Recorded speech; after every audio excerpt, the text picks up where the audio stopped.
Lengkong. Oh iya. Ini tapi masih area Nganjuk juga ya, Mbak Lengkong ini? Masih. Oke. Deso. Kenapa malah pindah ke Deso ini? Nanti saya ceritakan, nanti saya ceritakan. Boleh. Kan biasanya mintanya ke kota karena guru-guru itu. Ya. Ini luar biasa ini. Saya luar biasa berarti. Iya, Masya Allah. Ya, lanjut. Beliau pernah menjadi tim ISO, tim akreditasi, Wakahumas, Wakakurikulum, Ketua Komli Teknik Audio Video. Ini keren banget. Nanti kita bisa mengundang lagi nih untuk menjadi media pembelajaran, Mbak. Narsum media pembelajaran ini ya. Kemudian salah satu prestasi dari tahun 2016, kemudian ke 2018, yaitu juara 3 Inobel SMK tingkat nasional dan juara 2 guru berprestasi SMK tingkat provinsi.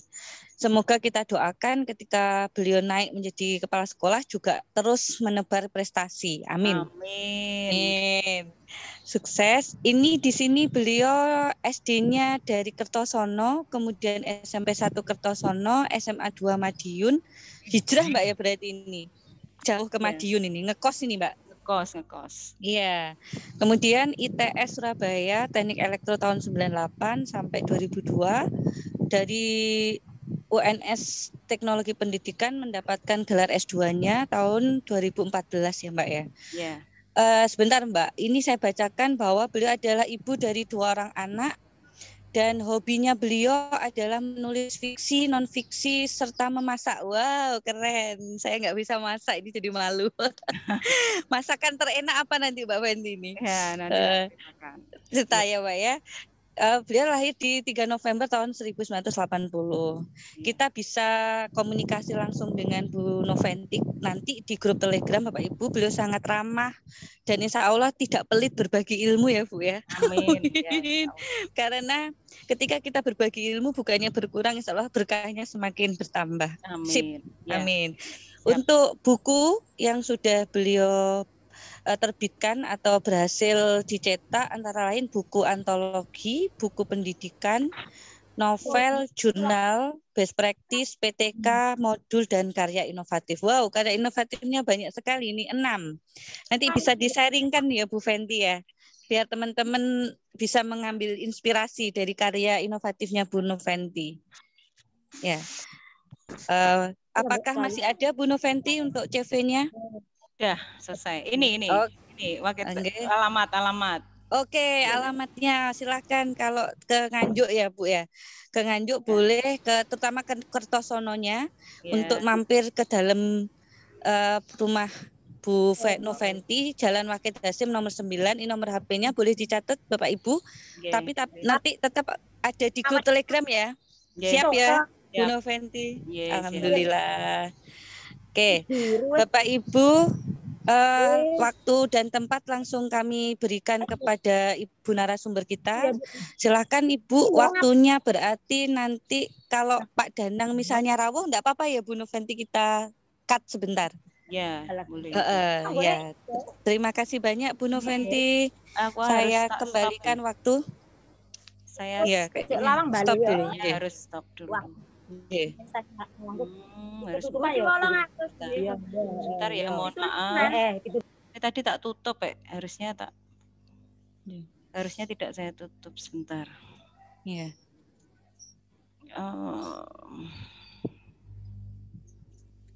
Ya, sambil menunggu Bapak Ibu hebat, silakan menyiapkan pertanyaan seputar penulisan dan penerbitan jurnal ilmiah. Nanti pemateri kedua dan materi pertama hari ini intinya tetap berada dalam hal seputar penulisan dan penerbitan jurnal. Apapun yang menjadi kendala atau hambatan Bapak Ibu ketika memulai sampai proses menerbitkan, silahkan disiapkan pertanyaan-pertanyaan menariknya. Terima kasih. Silakan Bu Noventi, waktu dan tempat kami persilakan. Baik, sebentar. Oke, terima kasih. Suara saya cukup terdengar ya? Cukup ya, Mbak ini terdengar? Jelas, Bu. Oke, bon. Assalamualaikum warahmatullahi wabarakatuh. Waalaikumsalam warahmatullahi wabarakatuh. Yang saya hormati semua rekan panitia nggih, IG utamanya IG Tuban, Trenggalek, Jakarta, satu lagi siap mana itu, terus kemudian Bapak Ibu panitia yang sudah tergabung, Pak Aidi, Pak Aris, salam kenal dari saya, Noventi Prastianingsih, ini saya, ya memang betul saya dari ITS ya, sama pengangkatannya tahun 2006. Mbak sama Bu Aini pertama kali bertemu kita pada tahun 2016 itu pada lomba di Surabaya. Surabaya. Ya, itu sekali pertama kali ketemu, ternyata kita pernah di satu komunitas jamaah masjid ya, tapi lupa dan saling mengingatkan. Ya. Ya, terima kasih. Perkenalkan saya akan sedikit berbagi tentang perjalanan penulisan saya, utamanya tentang jurnal yang pernah saya tulis ya. Ada tadi disebutkan 2, memang mungkin ada 2 ya.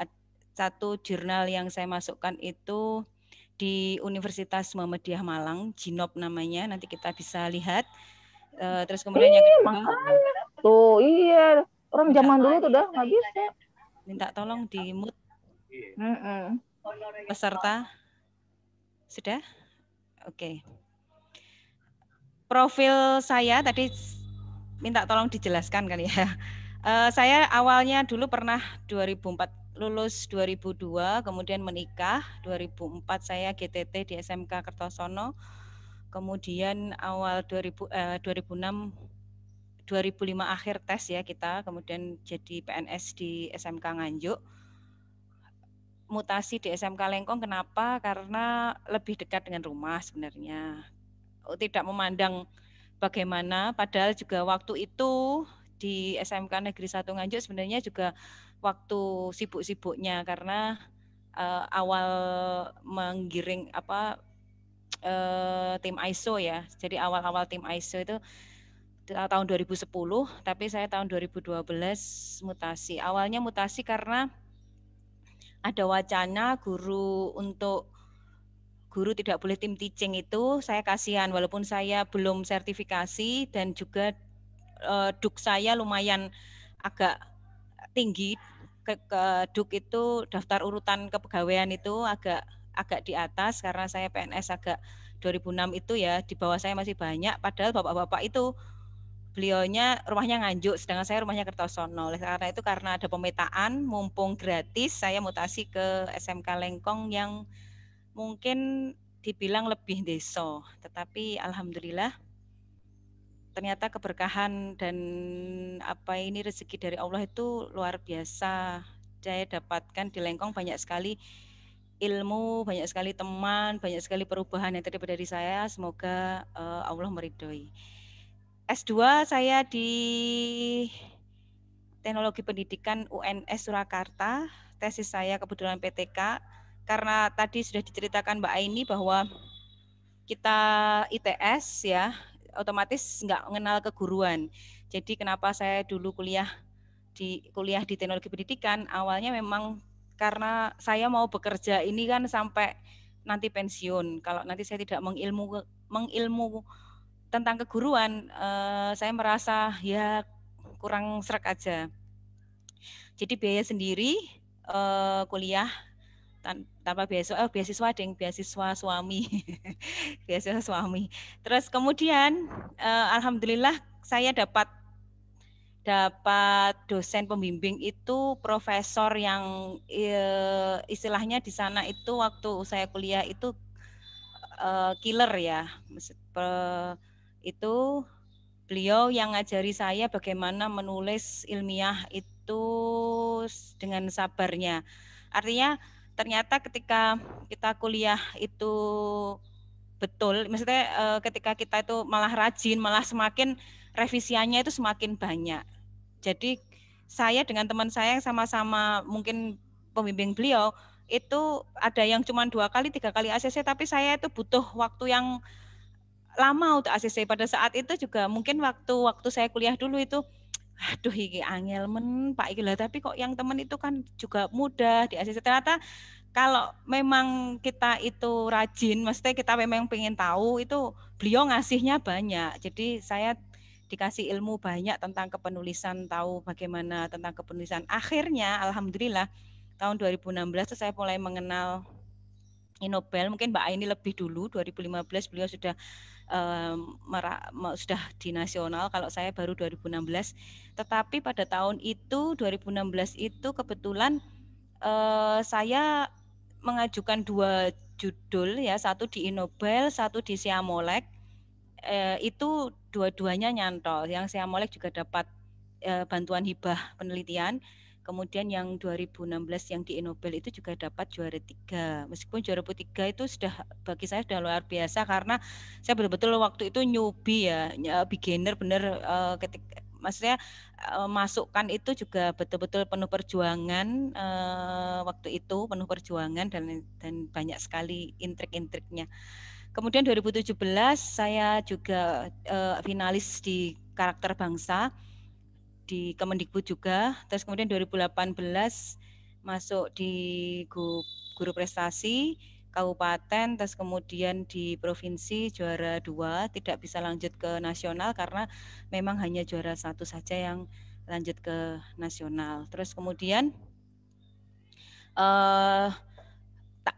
suka menulis di ini ya, pada awal pandemi kemarin itu saya cerita sedikit, saya mengikuti kelas menulis online ya, saya mengikuti kelas menulis online, menghasilkan buku tadi novel, dan ada satu antologi, satu buku pendidikan, satu novel itu saya selesaikan Juli 2020. Ya, antologinya judulnya Loker Rindu, terus kemudian novelnya judulnya Lonceng Alamanda, dan buku pendidikannya adalah Konversi Bilangan dengan Gasingan. Ini adalah buku yang hasil Inobel. Hasil Inobel ini saya bukukan di buku pendidikan itu 2020. Sama dengan Mbak Aini, saya juga 4A di tahun yang sama, April 2020 SK kita turun. Dengan hanya kita berdua juga sama 3 tahun pengajuan ya, yang alhamdulillah juga lolos, membuktikan bahwa kita bisa maju 3 tahun. Tapi ada juga teman yang 2,5, Bu Sri Bojonegoro itu 2,5 juga bisa. Teman saya Pak Agus Haryanto juga Kertosono, SMA Kertosono itu juga bisa 2,5, tetapi beliau-beliau ini S2-nya linier ya, jadi nilainya 150. Itu sudah turah-turah. Kalau kita sama, saya dengan Mbak ini cuman nilai 10 ya, karena kita non linear, karena sekolahnya teknik. Itu singkat profil saya, kok singkat ya, lama, hampir 10 menit cerita profil aja, mohon maaf. Ya, ini karyanya ada jurnal 2, satu Jinop, satu di Jurnal Ilmiah Nasional Rausan Fikri ini. Terus kemudian sampai buku-buku ya, ini foto ketika mendapat ini. Langsung kita masuk ke materi ya, Bapak Ibu hebat yang menjadi peserta ini, nanti kita bisa ketika setelah saya menyelesaikan, saya harapannya kita bisa berdiskusi panjang lebar tentang apa saja, boleh silahkan, terutama juga tentang jurnal, karena ini memang pelatihannya tentang jurnal diklatnya ya. Oke, jurnal itu merupakan sebuah publikasi periodik ya. Bedanya dengan mungkin dengan publikasi ilmiah yang lain itu, karena publikasi ilmiah kan salah satunya kan dengan jurnal ini. Nah, jurnal ini biasanya dia penerbitannya itu ada interval waktu. Ya, bisa setiap 4 bulan, 6 bulan, atau bisa setiap 1 tahun sekali. Ya, itu juga bisa diterbitkan. Dan siapa yang bisa menerbitkan ini kebanyakan adalah universitas ya, yang bekerja sama dengan universitas, atau yang mungkin kemarin materinya sudah dijelaskan sama Bu Istiqomah. Kalau tentang jurnalnya siapa yang berhak itu saya juga kurang tahu. Macamnya tadi sudah disebutkan Mbak, ini juga ada kabupaten, ada provinsi, ini sebenarnya harusnya kok Jawa Timur. Terus kemudian nasional, ada internasional juga, tetapi belum pernah saya mengajukan untuk internasional, paling sampai di nasional saja. Kalau beberapa kabupaten juga sudah membuat di beberapa kedinasan, di Nganjuk sendiri juga sedang merintis. Jadi saya tergabung dengan komunitas di Gerakan Literasi Nganjuk, Gerling. Beberapa mungkin kalau Bapak Ibu peserta pernah mengikuti diklat kami di Gerling, beberapa kali kita sudah mengadakan diklat, itu kita juga akan ke depan akan memfasilitasi teman-teman Bapak Ibu guru, kepala sekolah yang ingin menerbitkan jurnal. Umumnya tujuannya dijurnalkan itu adalah untuk mengembangkan sebuah penelitian yang telah ditulis ya, seorang peneliti ya, untuk publikasi ilmiah, untuk melakukan kegiatan penelitian. Kemudian umumnya jurnal itu nggak panjang-panjang, dia hanya 6-8 halaman yang cakupannya materi yang luas tapi dipadatkan. Jurnal itu dipadatkan sehingga begitu mengetahui jurnal ini ringkasannya ya, seperti ringkasannya penelitian yang kita buat ya, dijurnalkan itu, sehingga hanya membaca 6-8 halaman itu sudah mewakili, menginterpretasi bagaimana penelitian kita, seperti itu. Atau terlalu cepat, kalau memang terlalu cepat, ini saya ambilkan dari buku 4 dan buku 5 yang barusan terbit. Jadi teman-teman tim PAK itu pada sekitar 3 minggu yang lalu atau 1 bulan yang lalu ya, saya kurang tahu, di Malang itu kenapa kita sampai mundur, itu memang masih pelatihan waktu itu, dan baru keluar buku 4, buku 5 yang 2019 itu saya juga dapat. Saya bukan tim PAK, belum menjadi tim PAK, berharap pengen tapi belum jadi tim PAK.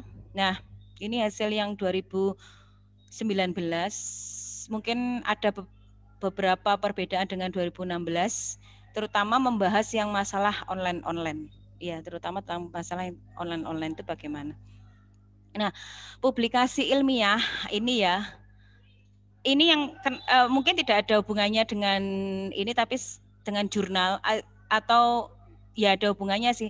Penelitian kita itu yang nantinya diakui bukan hanya PTK saja nggih Bapak Ibu untuk kenaikan pangkat. Laporan penelitian yang dilakukan seorang guru itu bisa berupa penelitian tindakan kelas, bisa merupakan penelitian eksperimen, penelitian deskriptif, penelitian perbandingan, korelasi, dan sebagainya, bisa penelitian pengembangan R&D itu juga bisa.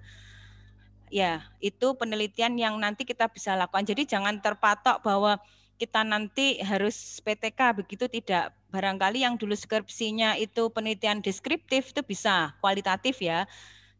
Kualitatif itu bisa. Ya mungkin kita nanti ada yang lebih mendetail tentang penelitian, ada lagi pelatihan, monggo bisa kita kupas lagi. Nggih. Ini yang perlu saya tekankan yang lebih ya. Jadi kalau laporan hasil penelitian publikasinya itu bisa dipublikasikan dalam bentuk buku yang ber-ISBN. Kalau buku pendidikan ya itu kalau dia bisa mendapatkan pengakuan dari BSNP itu nilainya juga lebih lagi ya. Terus kemudian laporan hasil penelitian disusun menjadi artikel, diterbitkan, bisa dalam majalah ilmiah, jurnal ya, seperti itu. Nah, makalah jurnal yang bagaimana, laporan hasil itu disusun ini seperti ini. Dia ber-ISSN ya, tingkat provinsi ya, bisa seperti itu. Bisa dipublikasikan ke majalah atau jurnal ilmiah ber-ISSN tingkat provinsi, bisa jurnal perguruan tinggi yang belum terakreditasi secara nasional, bisa jurnal internasional yang belum berreputasi, dan juga jurnal online yang jelas ISSN dan DOI-nya. Seperti itu. Ya, atau juga kalau tidak dijurnalkan, kan ini pembahasannya tentang jurnal ya. Kalau tidak, yang jelas penelitian itu dipublikasikan ya, diseminarkan itu ya, yang diakui sebagai kenaikan pangkat itu. Nah, bukti fisiknya bagaimana?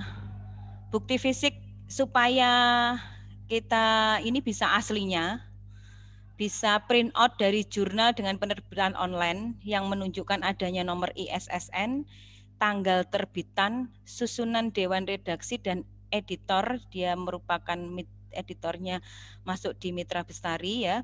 Jika jurnal tersebut dinyatakan telah terakreditasi internasional berreputasi harus disertai dengan keterangan akreditasi untuk tingkat nasional dan keterangan terindeks internasional. Jika dinyatakan jurnal tersebut diterbitkan di tingkat provinsi atau kabupaten harus disertai keterangan yang jelas tentang tingkat penerbitan jurnal tersebut. Nah, karena kemarin itu memang saya mengajukan kenaikan pangkat itu, jurnal sudah saya masukkan, nggih. Tetapi sayangnya di kitanya itu kita tidak tahu apakah ini jurnal diakui karena saya mengajukan nilai itu 33, tetapi turun di PAK itu cuma 27 nggih Bapak Ibu. Jadi saya 33 turun 27. Nah, 27 ini yang diakui yang mana itu saya juga tidak tahu, yang tidak diakui yang mana.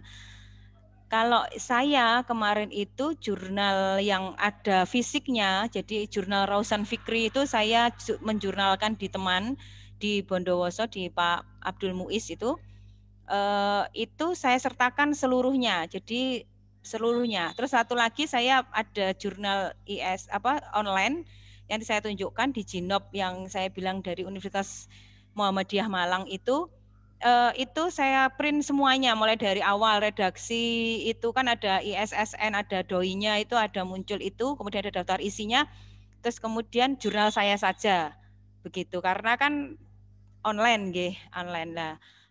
Ya semoga itu yang diakui juga karena itu yang diakui juga. Semoga seperti itu.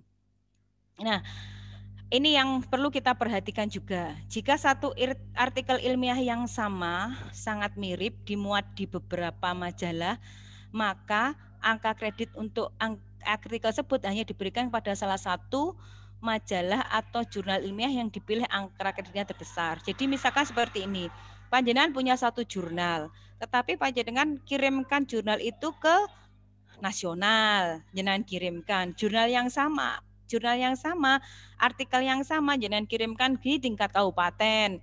Kemudian jurnal yang sama jenengan kirimkan di tingkat provinsi, misalkan seperti itu.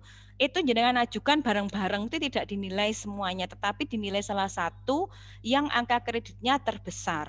Jadi dipastikan kalau ngirim ke jurnal ya yang lain-lain beda-beda judul, jangan sampai judul yang sama. Itu. Terus jika dalam satu nomor terbitan jurnal terhadap satu orang guru menulis dua artikel yang berbeda, maka kedua artikel tersebut tidak dapat diberi angka kredit. Jadi jangan serakah, artinya jangan ini ya Bapak Ibu, jangan kemudian mengirimkan dua artikel dalam satu jurnal yang sama. Dibuat dua jurnal ya, yang terbitannya juga beda. Ya, yang misalkan skalanya kalau sama-sama skala nasional boleh lah, tapi paling tidak jurnal yang berbeda. Kalau satu ke teman yang ini, satu teman yang lain begitu misalkan. Atau nanti saya ajari bagaimana kita menembus jurnal-jurnal yang gratis ya, yang kita nggak mengeluarkan dana, tetapi tentunya harus butuh effort yang lebih ya, maksudnya untuk diterima. Karena saya waktu Jinop itu saya revisi sampai 4 kali kalau nggak salah. Belum diterima, tolong direvisi, belum diterima, tolong direvisi begitu. Sampai kita pembicaraan dengan panitia itu sampai 4 kali baru layak untuk diterbitkan. Seperti itu. Jadi sabar-sabarnya karena itu gratis. Seperti itu.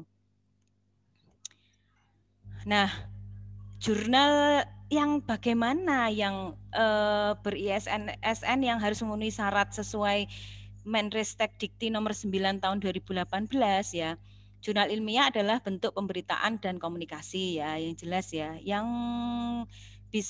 diterbitkan berjadwal dan dalam bentuk elektronik ataupun tercetak ya. Memuat artikel yang secara nyata majukan ilmu pengetahuan, teknologi atau seni. Jadi kita harus, kalau kita jurnalnya tentang pendidikan ya kita ngelamarnya, masukkannya itu ya ke benar-benar jurnal pendidikan. Karena memang perguruan tinggi itu pasti mempunyai jurnal banyak Bapak Ibu. Jadi nanti kita lihat bersama jurnalnya UNS itu bagaimana, jurnalnya UNESA itu bagaimana, banyak sekali jurnalnya ya. Nah, ini yang poin ketiga, diterbitkan oleh perguruan tinggi. Jadi boleh diterbitkan oleh perguruan tinggi diakui. Diterbitkan oleh organisasi profesi, kementerian, lembaga pemerintah non-kementerian, lembaga penelitian dan pengembangan, lembaga pendidikan. Jadi kita harus pilah-pilah, misalkan untuk jurnal tidak sekarang itu jurnal membanjir ya, mesti berlomba-lomba ini bisa, tetapi kita juga sebagai konsumen yang menitipkan jurnal itu kita juga harus lihat dulu ini bagaimana jurnalnya, jangan-jangan kita sudah keluar banyak uang tetapi ternyata tidak diakui oleh pada saat kenaikan pangkat seperti itu. Jadi kita harus lihat.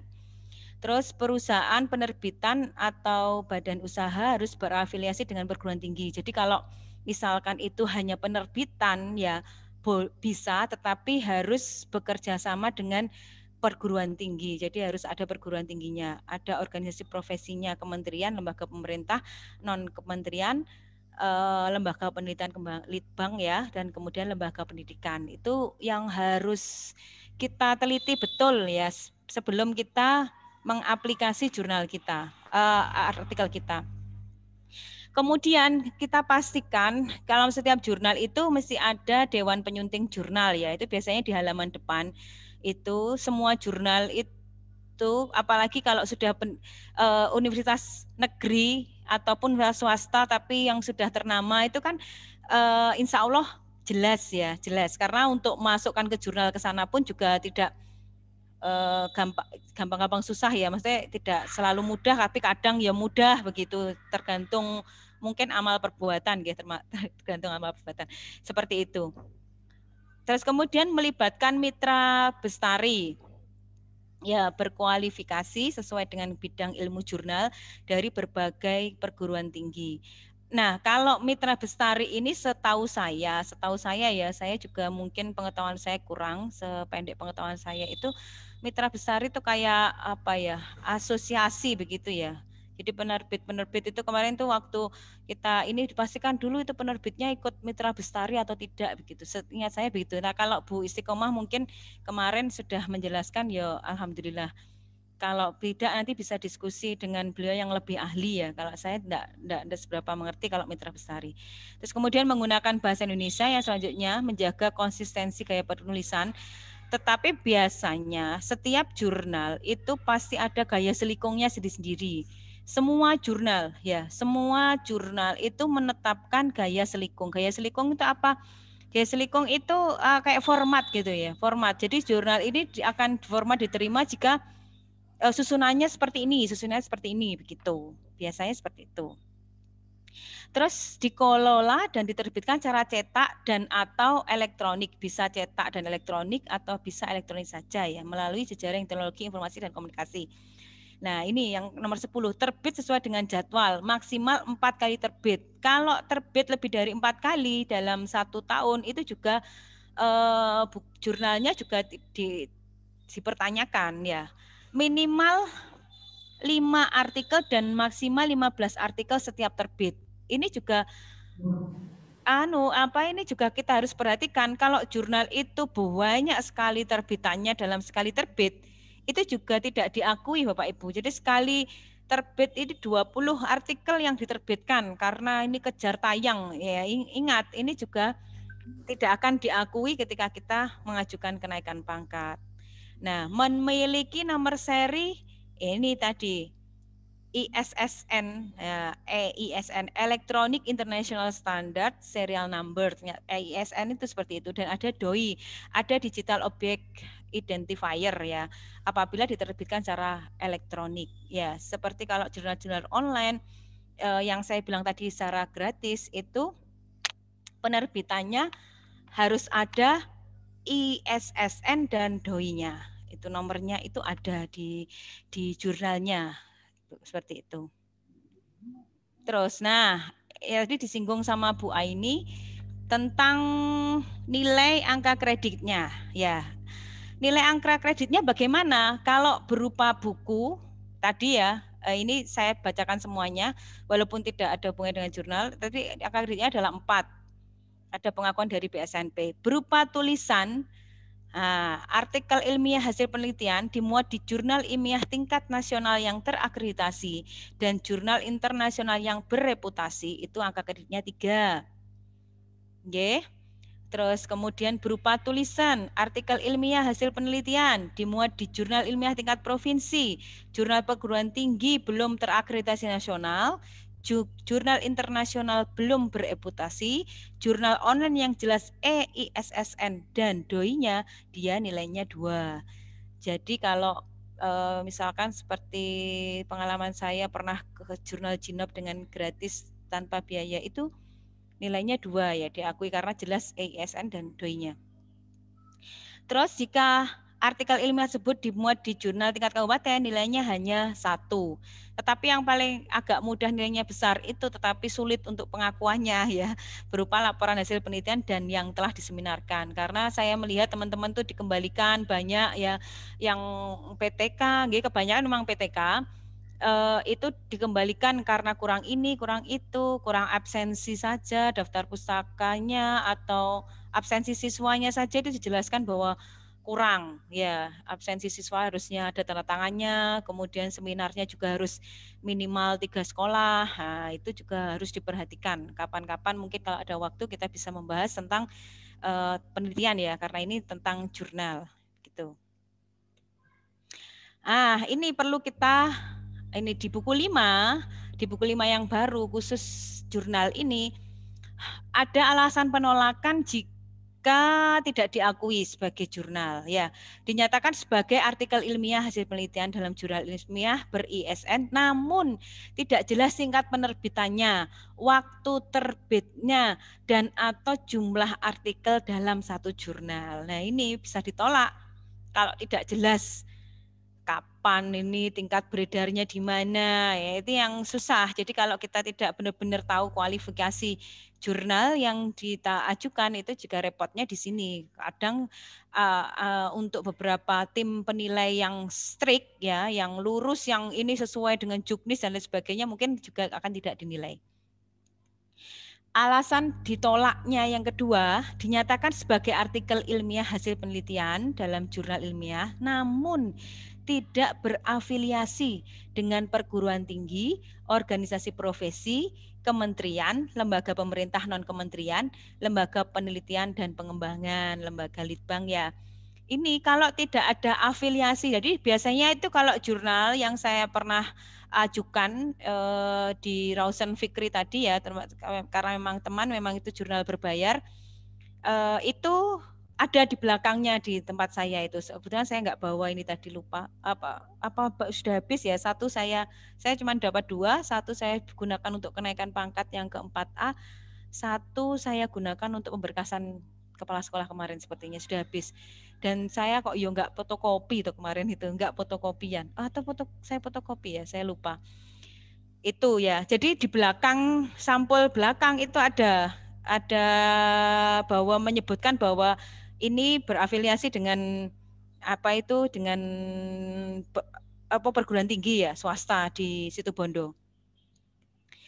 Kemudian bisa dinyatakan artikel ilmiah tetapi tidak memiliki kelengkapan pengurus jurnal yang memadai, tidak ada penyuntingnya, tidak ada itu ya, biasanya ada ketua dewan redaksi, penyunting jurnal dan sebagainya, biasanya itu ada di jurnal, nanti kita lihat di Jinop itu ya. Alasan penolakan yang selanjutnya dinyatakan sebagai artikel ilmiah tetapi berasal dari laporan penelitian yang tidak bermanfaat dalam peningkatan kompetensi dan pengembangan profesi guru atau tidak disertakan laporan penelitiannya termasuk PTK ya. Jadi PTK tetapi tidak disertakan laporan penelitiannya, itu bisa jadi seperti itu. Jadi ketika kita mengajukan jurnal ternyata tim penilai itu tidak hanya melihat oh wis pokoknya dimasukkan jurnal begitu ya. Ternyata tidak, tetapi dilihat bermanfaat atau enggak gitu ya dalam peningkatan kompetensi ini, dan apakah juga disertakan apa enggak laporan penelitiannya seperti PTK seperti itu ya. Itu juga perlu kita ingat. Terus kemudian, nah ini dinyatakan sebagai jurnal tetapi tidak memiliki EISSN atau DOI ini biasanya untuk jurnal-jurnal yang online. Nah ini, tapi dinyatakan sebagai artikel ilmiah hasil penelitian dalam jurnal tetapi belum ber-ISSN. Nah ini alasan penolakan yang bisa kita jadikan acuan ketika kita nanti memutuskan untuk jurnal ya, mengajukan untuk jurnal. Mengajukan untuk jurnal jangan sampai kita sudah keluar uang kemudian tetapi tidak diakui oleh tim penilai PAK. Mungkin tim penilai PAK itu bermacam-macam Bu ya. Mungkin waktu yang menilai saya pun kemarin itu baik hati atau apa ya mungkin ya. Sehingga saya ajukan 33 itu diakui 27 itu kan hanya berkurang 6. Biasanya teman-teman tuh banyak yang berapa cuma diakui 1, 2 seperti itu. Kan kalau yang saya ajukan banyak sekali. Tapi diakui juga lumayan 27 untuk PI saja. Untuk karya inovatif jelas, kalau karya inovatif itu seberapapun banyak yang kita ajukan hanya diakui separuh dari nilai yang seharusnya. Misalkan ini dari 4A ke 4B ke 3D ke 4A kemarin itu kan harus 12. Ya, kalau nggak salah 12 itu cuman diakui 6 aja. Cuman 6 aja. Oh atau 8 ya? Bener 12. Saya cuma diakui karya inovatif 6, padahal yang saya ajukan tuh banyak, lumayan kemarin. Ternyata saya baru tahu baca kemarin membaca begitu, ternyata dia maksimal karya inovatif hanya diakui separuh walaupun yang kita ajukan banyak. Seperti itu. Nah, susunannya itu sebenarnya masing-masing jurnal tuh beda-beda sebenarnya. Yang saya tadi bilang, saya singgung di awal tadi tentang gaya selikung ya. Jadi susunannya pun itu, tetapi standarnya tetap ada sama ya. Jadi cuman penulisannya saja yang hanya ringkasan-ringkasan saja. Hanya ringkasan-ringkasan saja. Kalau misalkan artikel ilmiah yang best practice atau apa, mestinya tidak ada hasil dan pembahasan atau biasanya ada dampak begitu ya, mungkin bisa diganti dengan struktur apa yang kita ajukan. Jadi yang dijurnalkan kan bisa tidak hanya PTK atau penelitian saja, tetapi bisa tadi ya artikel ilmiah, best practice atau apa yang berhubungan dengan pendidikan. Ini ya susunannya ada, biasanya standarnya ada judul, abstrak, pendahuluan, bahan dan metode. Jadi misal itu penggabungan ya, hasil dan pembahasan, terus kemudian kesimpulan, daftar pustaka seperti itu. Nah ini tips dan praktek langsung pembuatan jurnal. Ini diselai tanya jawab dulu sambil saya bernafas apa atau terlalu cepat saya menjelaskan sebelum kita masuk ke tips dan praktek langsung pembuatan jurnal. Ini bagaimana Mbak Moderator? Ini saya seperti kalau online itu seperti ini ya, nggak bisa tatap muka langsung dengan para, ini ada Pak Edo Sogara yang raise hand. Boleh ya dilihat gimana ini. Saya dibantu Mbak Aini. Siap, Bu Noventi. Mohon maaf ini saya lagi pindah lokasi. Ini Oh ya, ada Pak Edi Sogara yang resen. Mungkin bisa di ini Pak Edi Sogara sebelum saya masuk ke ini dulu. Ya, monggo Pak Edo Sogara ini banyak untuk sekali memberikan pertanyaannya ya Mbak. Ternyata. Assalamualaikum warahmatullahi wabarakatuh. Silakan. Waalaikumsalam. Terima kasih. Waalaikumsalam warahmatullahi wabarakatuh. Terima kasih Bu atas kesempatan yang diberikan. Bu, gini Bu, itu kita kenal jurnal itu kan macam-macam Bu ya. Ya. Ada jurnal tingkat kabupaten. Ya. Ada jurnal tingkat provinsi. Ya. Kemudian ada jurnal nasional dan internasional Bu. Itu kemungkinan besar itu perbedaannya di mana aja Bu? Oh, Perbedaannya itu terutama yang nasional sama internasional, Bu. Mungkin Bu Fenty bisa memberikan pencerahan sedikit gitu ya. Terima kasih, Bu. Ya. ya Pak, saya coba bantu. Ya. Sebentar, ini kok begini lagi. Pak Edo Sogara, Ya. dari mana ini Pak? Panjenengan? Terenggalek, Bu. Oh, dari Tenggarek. Kok namanya aneh. Ya. Kalau Aneh, Bu. jurnal beda-beda itu biasanya ini pembuatnya atau penerbitnya Pak yang membedakan. Kalau jurnal kabupaten itu biasanya memang ada dinas pendidikan yang bikin atau skala sekolahan. Ada beberapa saya tahu itu sekolahan yang bisa mungkin bekerja sama. Ada yang tingkat kabupaten tuh yang bekerja sama dengan dinas itu ya. Dinas cabang dinas ya, tentunya cabang dinas kabupaten itu tingkat kabupaten. Kalau tingkat provinsi itu mungkin LPMP dinas provinsi itu ya, mungkin Pak Edu bisa mungkin Gini, Bu. Kalau tingkat kabupaten itu kalau misalnya dinas tidak memfasilitasi, kemudian ada beberapa SMK yang grup gitu, terus gimana, Bu? Apa bisa, Bu? Tapi kan syaratnya untuk menerbitkan jurnal itu kan juga tidak mudah, Pak, untuk gitu. ya untuk dapat ISSN-nya itu. Biasanya ada proses yang harus ke Litbang itu, karena Gerling ini ya di wadah komunitas literasi kami itu juga tidak mudah. Kita kan terdiri dari beberapa SMA dan SMK ya, anggotanya, kemudian di bawah dinas. Itu juga tidak semata-mata langsung kemudian kita maudikan, kemudian kita ngeprint anuan dan sebagainya, atau langsung kita terbitkan, tidak, tetapi harus melalui apa itu lembaga Litbang ya. Kalau kebetulan bukan saya yang ngurusi, Pak.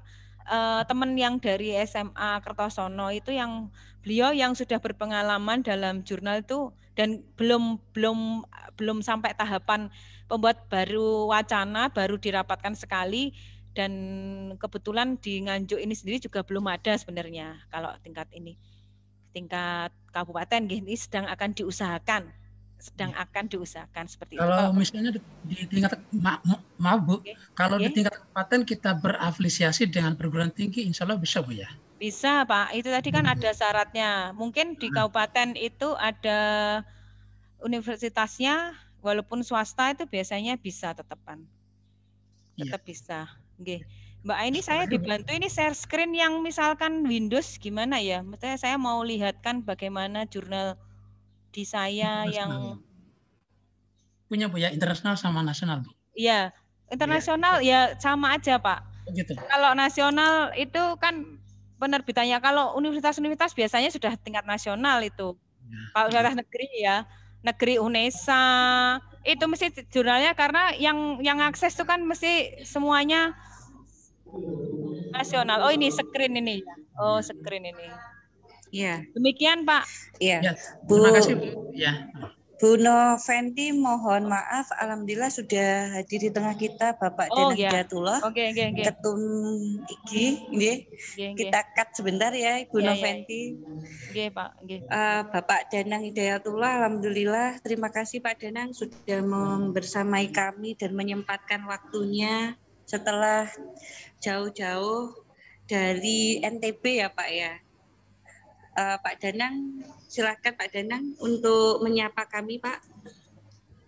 Bismillahirrahmanirrahim. Assalamualaikum warahmatullahi wabarakatuh. Waalaikumsalam warahmatullahi wabarakatuh.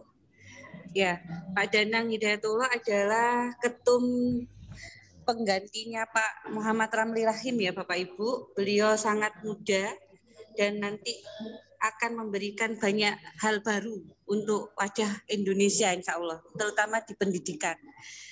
Pak Danang mohon arahan untuk para peserta Diklat Jurnal, bagaimana kedepannya program-program IGI untuk mendukung guru-guru hebat Indonesia dalam hal kepenulisan, terutama jurnal ilmiah Bapak Ketum, sehingga para peserta lebih termotivasi lagi ke depannya untuk menghasilkan karya artikel dan siap terbit mungkin bisa masuk ke jurnal IG Pusat, Pak, bisa disampaikan ke kami sehingga salah satu peserta atau semuanya peserta bisa ambil bagian, Pak, dalam penulisan jurnal di IG Pusat. Terima kasih Pak Danang. Waktu dan tempat kami persilahkan untuk Pak Dayang Hidayatullah. Baik, yang terhormat Ibu Ketua IG Tuban, mungkin juga ada Bapak Ketua IG Jawa Timur, atau mungkin sudah kemarin ya, teman-teman pengurus IG Tuban dan seluruh peserta pelatihan menulis jurnal dan PTK ya. Jurnal saja, Pak. Jurnal saja. Oke, baik. Jadi memang saya kebetulan berada masih di NTB dalam rangka melantik teman-teman pengurus baru, pengurus wilayah IG NTB, dan baru saja kemarin selesai. Hari ini mereka melanjutkan dengan rapat kerja wilayah IG NTB. Banyak hal yang kita diskusikan di sini, terkhusus terkait dengan program pengurus pusat ke depan.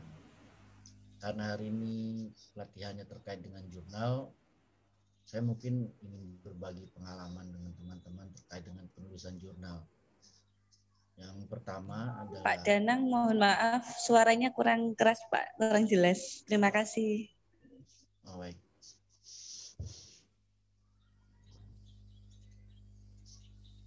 Sudah terdengar ya, Bu Aini?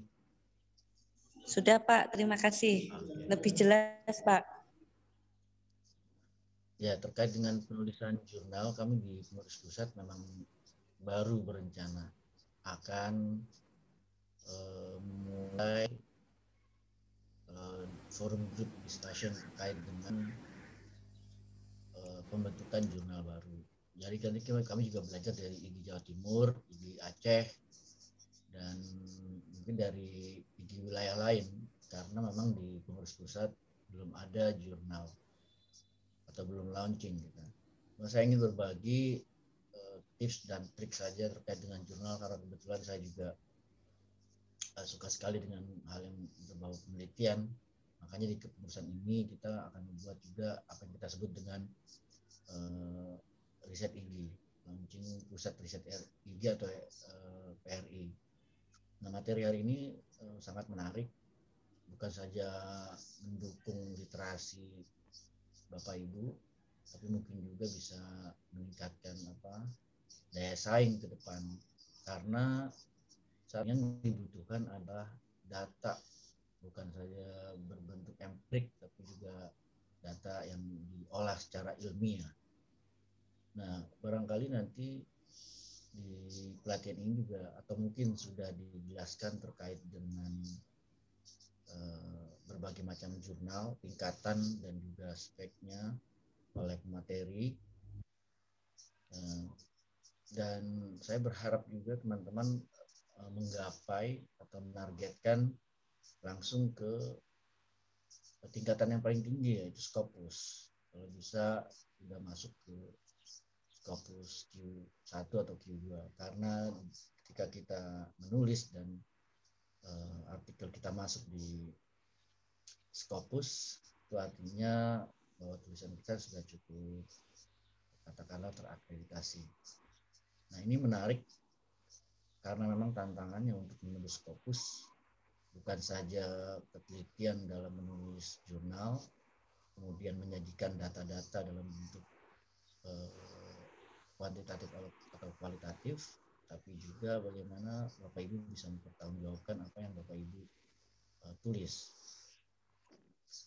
Kedepan memang kita akan ada rencana juga secara nasional membuat pelatihan penulisan jurnal, dan saya pikir ini apa yang digagas oleh teman-teman IG Tuban bisa menjadi pemicu semangat, pemantik juga untuk teman-teman IG khususnya, untuk bisa mereka berkarya, berkreasi melalui jurnal.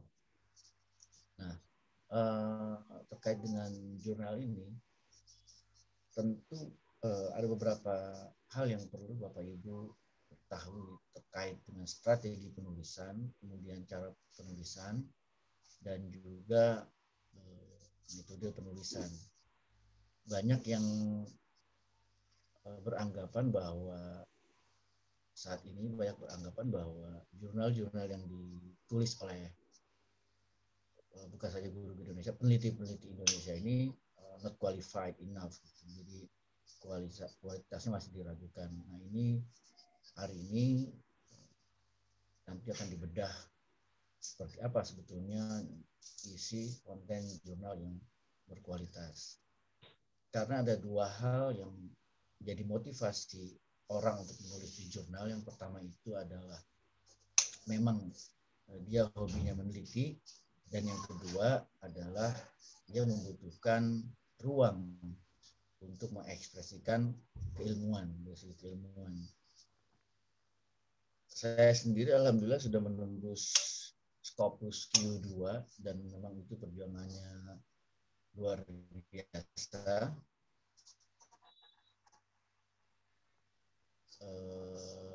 Butuh review dan juga data-data yang kita sajikan yang bisa dipertanggungjawabkan.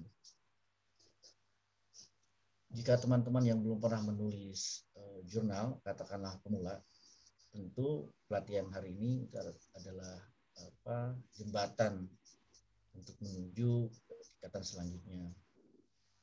Metode penelitian yang kita ketahui barangkali kalau di guru itu lebih banyak pada penelitian kualitatif yang dilakukan misalkan terkait dengan penelitian sederhana dengan kualitas belajar, kompetensi guru, atau mungkin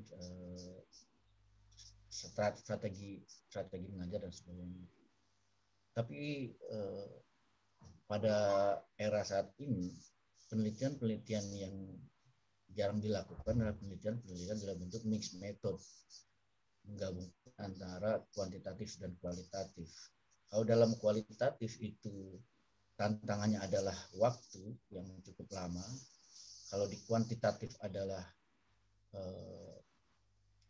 sinkronisasi data dan referensi data. Dan kalau di mixed method tentu tantangannya menjadi lebih luas karena menggabungkan apa yang harus dilakukan di kuantitatif dan kualitatif. Tapi ini jadi menarik, kenapa?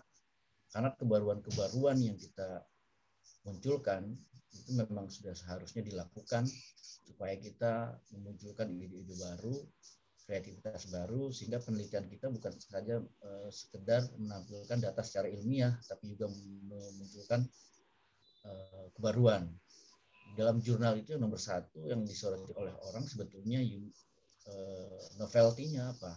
Kalau kita mau meneliti, kita harus punya novelty, mulai dari grand teori yang kita ajukan turun kepada teori umum, kemudian bagaimana kita mengkonstruksi teori-teori itu dan kita koneksikan dengan tema penelitian kita.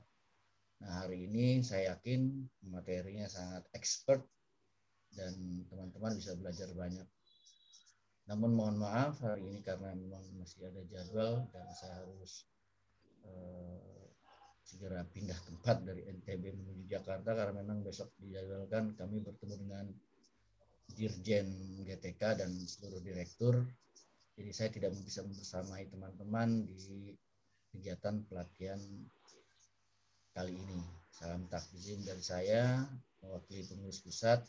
Semoga teman-teman senantiasa sehat, tetap semangat, dan mari kita melakukan perubahan dan menampilkan kebaruan-kebaruan. Itu kita mulai dari apa yang kita sebut dengan pola pikir kita. Jadi kalau kita ingin melakukan perubahan-perubahan yang kecil, mungkin saja kita bisa melakukan pergerakan-pergerakan secara fisik. Namun kalau kita ingin melakukan perubahan-perubahan besar, kita harus mulai dari pola pikir kita. Jurnal bukan saja membuka pola pikir kita bahwa dunia ini tak sekedar pandang, tapi jurnal juga menunjukkan kualitas kita dalam mengolah data, menyajikannya, dan mempertanggungjawabkannya ke publik untuk satu kebaruan dan inovasi. Bapak Ibu, hari ini Bapak Ibu ada dalam satu forum. Saya berharap bisa menyelesaikan pelatihan ini dan bisa nanti ada outputnya. Bukan saja mengikuti pelatihan untuk mendapatkan sertifikat, tapi outputnya adalah Bapak Ibu bisa menembus jurnal terindeks Scopus. Bapak Ibu bisa karena Bapak Ibu harus mulai dari pikiran Bapak Ibu. Assalamualaikum warahmatullahi wabarakatuh. Waalaikumsalam warahmatullahi wabarakatuh. Terima kasih Pak Danang Hidayatullah. Bapak Ibu, perlu kita ketahui Pak Danang adalah salah satu guru Indonesia yang sudah go internasional ya. Dan tadi beliau sempat memberikan sharing pengalamannya ketika beliau berhasil menembus jurnal Scopus ya. Itu sangat susah ya Pak Danang ya.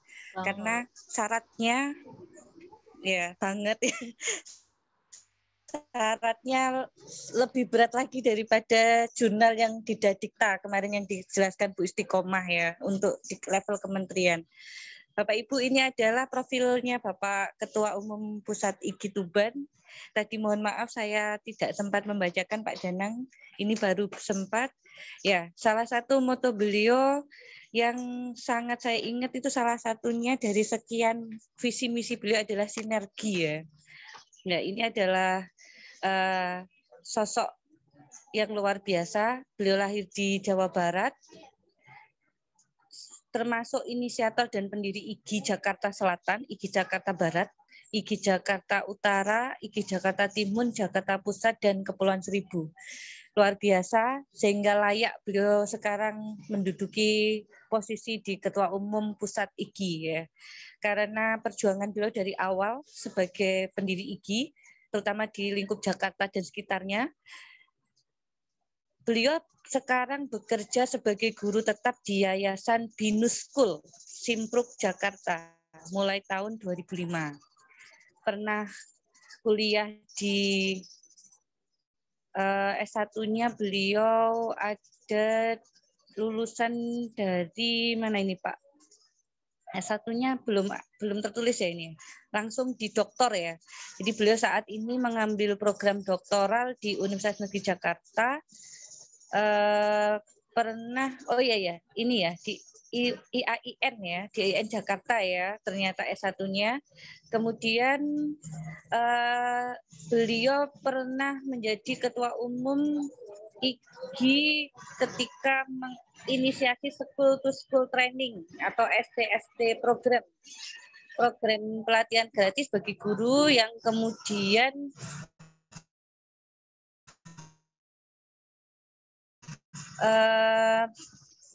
digunakan salah satu penghargaan Pak Gubernur Anies Baswedan.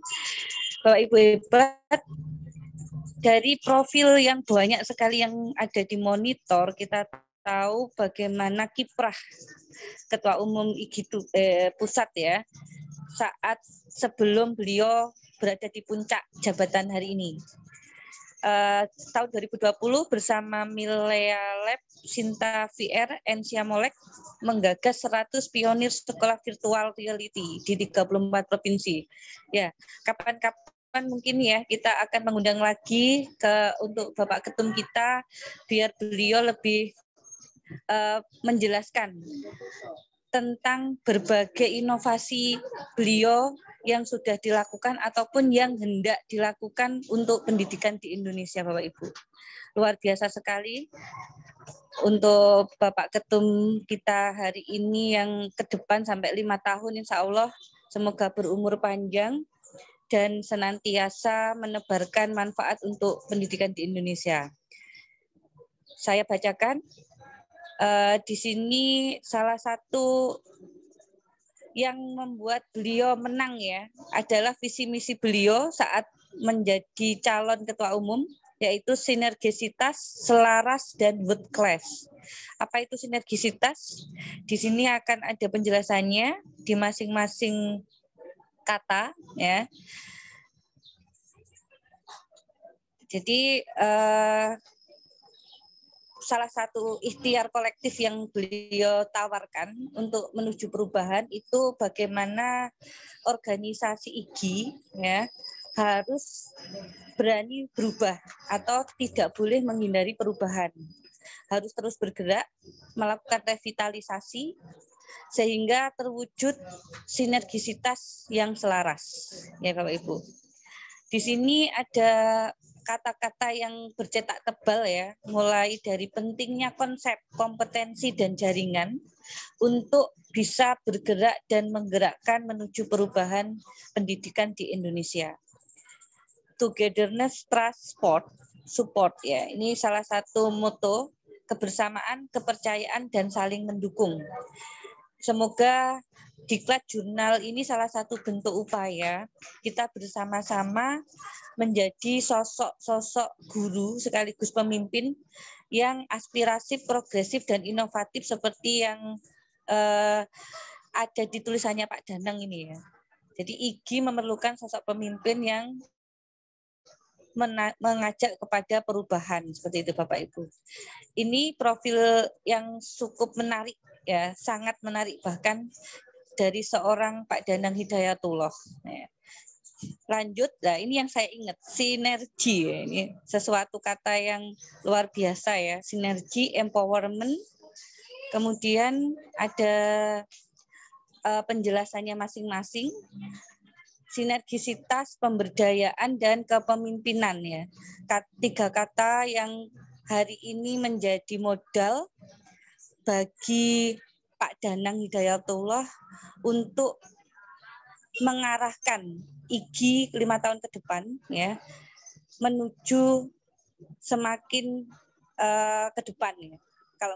Kalau hari ini sudah luar biasa, maka insya Allah 5 tahun ke depan akan semakin luar biasa di bawah kepemimpinan Pak Ketum yang baru itu ya Pak Danang Hidayatullah. Amin. Lanjut Pak. Dari sinergi, empowerment, leadership, masih ada adaptability, relationship ya. Jadi bagaimana Pak Danang mencoba menawarkan berbagai program yang beliau singkat dalam kata-kata menarik ya untuk mudah diingat. Ada accommodating sustainability, ya, ini yang paling penting ya Bapak Ibu. Bagaimana Bapak Ibu berlanjut tidak hanya berhenti di Diklat ini, insya Allah kedepannya IGI di seluruh Indonesia ya Pak Danang siap memberikan ilmu baru kepada Bapak Ibu guru hebat se-Indonesia melalui kegiatan-kegiatan IGI baik di level kabupaten, provinsi maupun nasional. Ya, ini selaras. Singkatannya apa Pak? Mungkin ke bawah lagi Pak Edi ya. Selayang, laman, rajut, dan sinergisitas. Itu sesuatu yang luar biasa yang ditawarkan oleh Pak Danang Hidayatullah. Semoga apa yang diprogramkan ini ya, yang menjadi cita-cita Pak Danang ketika beliau menjadi calon ketua umum dulu, bisa terwujud di 5 tahun mendatang, dimulai dari hari ini dan kemarin ya Pak Danang ketika mulai dilantik seperti itu. Di sini Bapak Ibu mungkin hal-hal yang perlu diketahui yang mungkin Bapak Ibu belum tahu terkait profil Pak Danang Hidayatullah. Nanti lebih lanjut profilnya Pak Danang akan kami share di Telegram ya Pak Danang, biar seluruh guru di Indonesia lebih kenal dan lebih sayang ke sosok ketum IGI yang sangat muda dan luar biasa ini. Terima kasih Pak Danang atas waktunya membersamai kami di Diklat Jurnal IGI Tuban. Semoga Pak Danang selalu sehat walafiat, dimudahkan semua urusannya. Allahumma amin. Terima kasih. Mungkin ada yang mau disampaikan lagi Pak Danang? Baik, terima kasih. Saya mohon undur diri Bu Aini dan teman-teman pengurus IGI Tuban serta penulisan jurnal hari ini. Salam sehat, salam takdim. Semoga kita semua senantiasa penuh berkah dan penuh rahmat. Sekali lagi Assalamualaikum warahmatullahi wabarakatuh. Saya izin pamit ya. Ya Pak, terima kasih. Wassalamualaikum warahmatullahi wabarakatuh. Bapak Ibu, alhamdulillah Pak Danang sudah memberikan sedikit arahan untuk kita. Dilanjutkan materi pertama, Bu Noventi. Nanti berarti karena terpotong Pak Danang waktunya ditambahi ya. sesuai jadwal berarti sampai jam 11.30 ya Mbak ya? Ya, nanti Jam dilihat sekarang masih nanti. jam. Oke, maksudnya Iya, nanti siap. dilihat jangan-jangan sudah pengen ke Bu Tuti. Iya, terima Iya. kasih Bu Noventi. Oke. Silakan dilanjutkan Ibu. Oke, Bapak Ibu yang saya hormati ya, saya lanjutkan ya tadi ya. Saya share screen dulu. Kalau yang ini screen ya, saya share yang screen aja. Oke, yang tadi saya janjikan bahwa kita nanti mulai kita coba lihat ya, ini jurnal saya ketika saya ngetikkan, udah terlihat ini ya, saya ngetik Jinop, Mbak ini. Terlihat Mbak, jelas sekali. Ya, Jinop Noventi, ini jejak digital saya. Nah, ini adalah jurnal Jinop. Ini miliknya Universitas Muhammadiyah Malang, UMM. Nah, ini Universitas Muhammadiyah Malang ya, ini PISSN-nya ada, EISSN-nya ada ya. Indeksnya ada. Ini ya, ini ada doi-nya ya. Ada doi-nya. Ini yang saya jurnalkan ini adalah hasil ya, ini yang masuk di apa ini bantuan Siamolek ini. Jadi PJJ ya, PJJ menggunakan software ini. Ini bukan PJJ dengan pembelajaran yang menggunakan bantuan dengan apa ini komputer, dengan apa istilahnya ya, dengan komputer ini pakai software Cedar-Logic Simulator ini. Ini biasanya ya seperti yang tadi saya ungkapkan, ini judulnya. Jadi ini PTK semua, ini PTK. Ciri PTK itu kan mesti penerapan ini terhadap sebagai upaya peningkatan ini ya. Ada di mana? Di kelas ini, tahun pelajaran ini harus lengkap kalau PTK ya. Jadi jurnal, kemudian ada abstraknya, pasti ada abstraknya ya. Abstrak ini merupakan rangkuman dari semua penelitian yang panjang itu, sehingga di sini memuat apa sih tujuan penelitian itu ya. Ada tujuan penelitiannya 1, 2 ini, terus kemudian ini merupakan penelitian apa dijelaskan, terus hasilnya di bab ketiganya itu hasilnya. Alhamdulillah terhadap apa ini aktivitas dan hasil pembelajaran. Ini. Terus setelah itu ini kalau mau lengkapnya dilihat. Nah, di mana? Kalau download.